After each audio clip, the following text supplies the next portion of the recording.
Today, we're going to pit two legendary Martins head-to-head against each other. We are looking at the Martin HD28 versus the Martin HD35, and you're going to get a little bit of a look into my personal shopping process because I'm kind of looking at both of these guitars. So, stick around.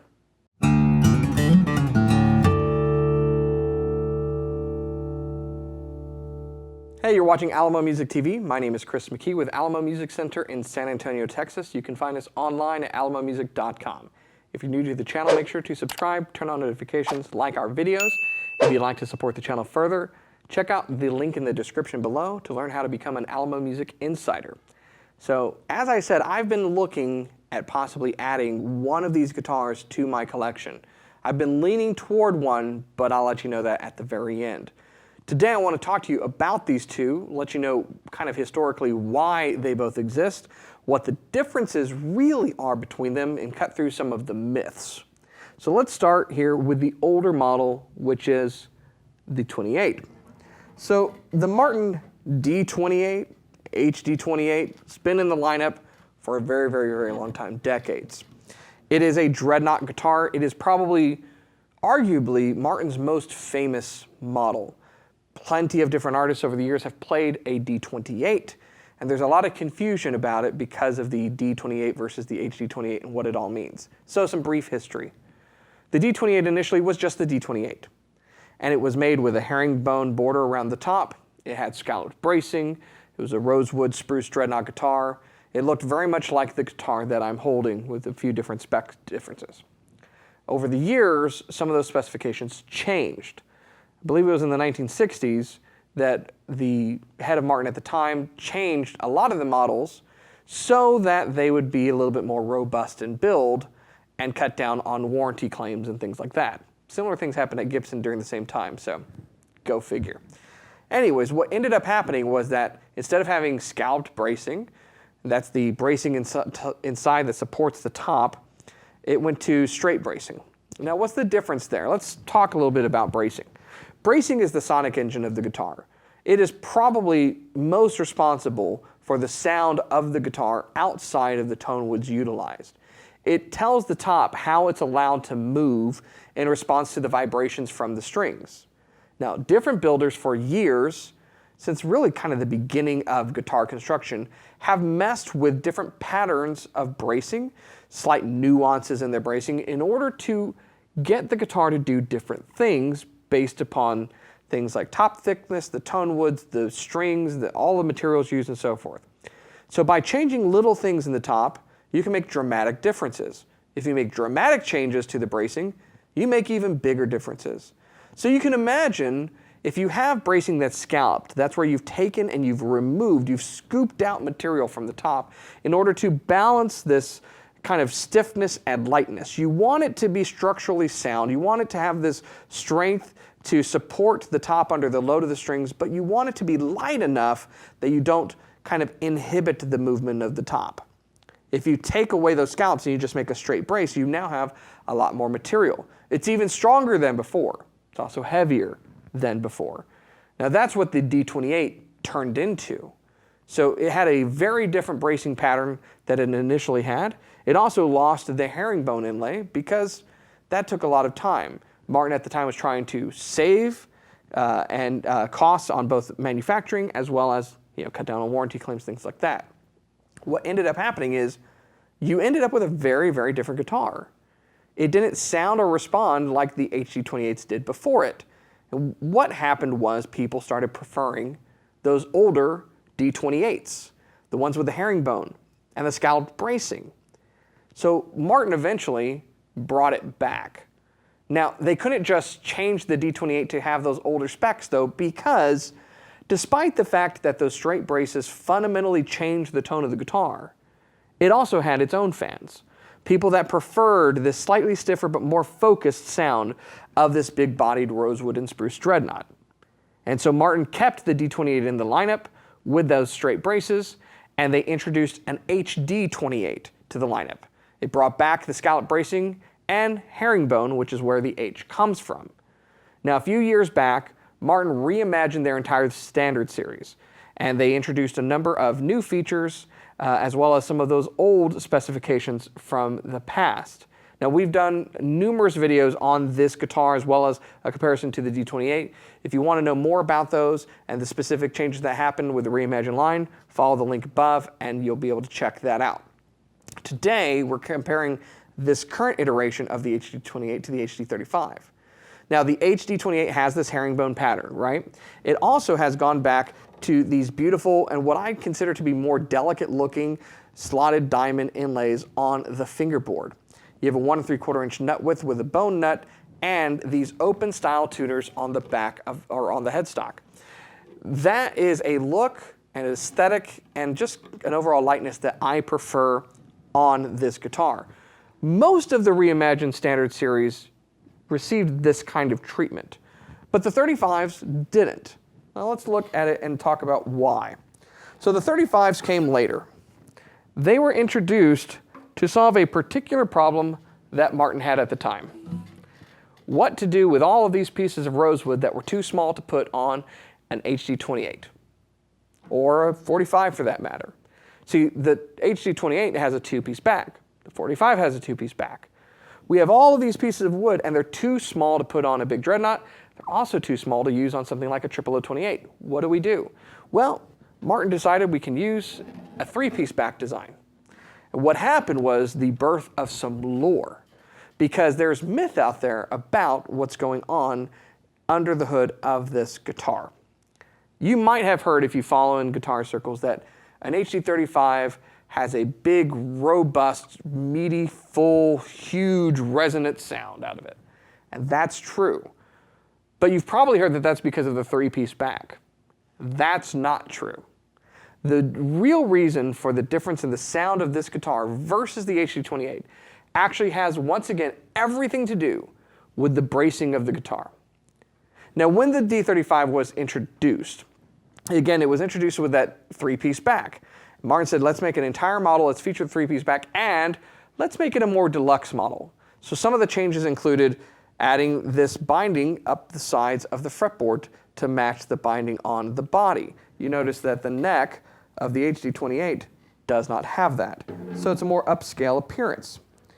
Also, the tuners have been Grovers since introduction. And that is why when the guitars were reimagined years ago, a lot of the models went back to open back tuners, but the 35s did not, because initially they did not have them. They've always had Grovers. They have Grovers to this day.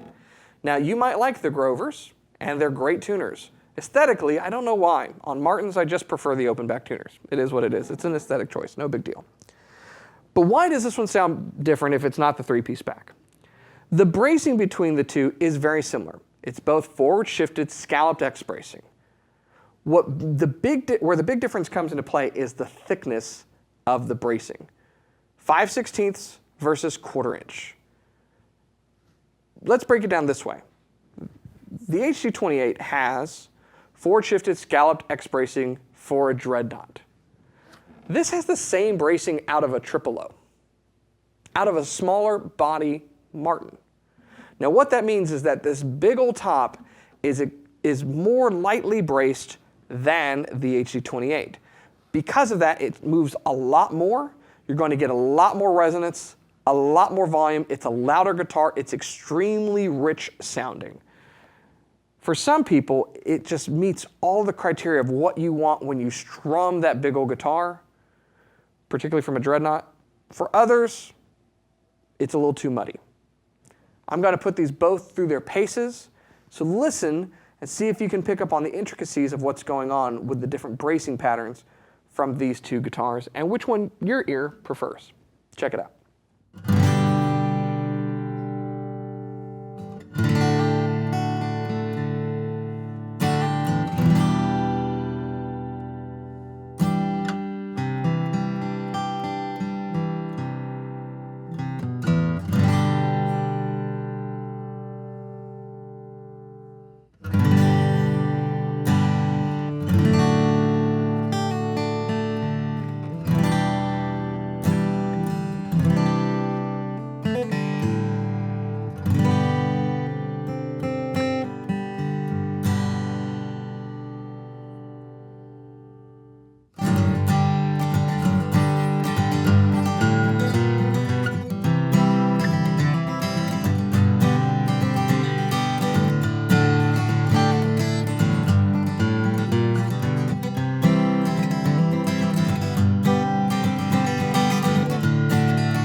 So there you have it, a brief history and comparison between the current Martin HD28 and HD35.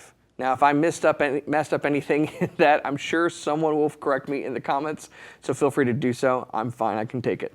I like both of these guitars a lot, and hopefully you were able to pick up on the difference in sound, because that really is the biggest difference between these two guitars, the sound and some of the aesthetic choices that are done here. Now, for my money, I'm going to tell you which one I currently think I prefer. It's this one. I prefer the HD28. Now I'm going to tell you why. There's a bit more focus to the sound. This one is a louder guitar. It just is. They're both loud guitars, but this one is definitely louder. It's definitely more resonant. And if you're playing a lot of single note stuff, you know, or just chords, it handles both of those really, really well. But if you're trying to mix that stuff, I don't know, I find it a little bit difficult to find the articulation I need if I'm playing a chord and then trying to add some single note stuff to it. Could just be my technique, but that's what I'm hearing out of this. Whereas this gives me a lot of that volume, but there's enough focus in the guitar that I can do those chords and do some of those single note runs and whatnot. I also really just dig the aesthetics of the HD28.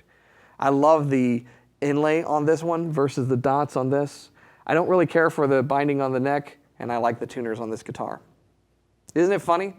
A lot of the times we are just attracted to guitars for what they look like, and then maybe we end up liking the way it sounds as a result. I don't know, interesting psychology. But I'd like to know what you think in the comments below. HD35s are extremely popular, by the way. We happen to have this one in stock, and I doubt it will last long. Generally, as soon as we get one, it flies off the shelf. HD28s really aren't any different, but these do tend to be rarer, and I think we sell them faster as a result of it. So let me know in the comments what you think of each guitar, which one you'd prefer and why. Let me know if you like the aesthetics of one over the other, the tone of one over the other, and if that maybe doesn't necessarily match up. It'd be interesting to read.